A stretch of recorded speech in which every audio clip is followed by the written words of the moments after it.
With one trading day left now in the second quarter, investors will soon be focused on earnings. Bob Pisani takes a look at what to expect. Market bulls are gearing up for the second half of the year, and they already have a playbook handy to push stocks higher from here. You knew that, though. First on trade, the hope is that President Donald Trump and China's President Xi Jinping will reset their relations this week, and that at worst, the existing tariffs will remain in place, but there will be no new tariffs, and the trade talks will continue. Now, if this happens, investors are going to shift their gears to focus on earnings and fundamentals next week. The good news on earnings is so far there's no signs of any earnings recession.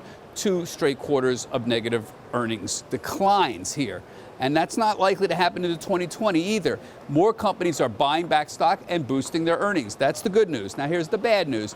Earnings estimates are essentially flat for 2019 compared with 2018. This puts investors in a tough position because it's hard to justify the stock market hitting record highs when we have almost no earnings growth at all.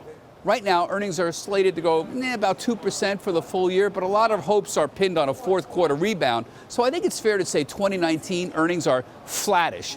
So why is this happening, this flattish thing? You could blame it on global growth concerns, but tech earnings in particular have been trending largely down thanks to these tariff concerns and slowing global growth. And they're only expected to see a modest bounce back in the fourth quarter. The bulls are also counting on another key force, the Federal Reserve.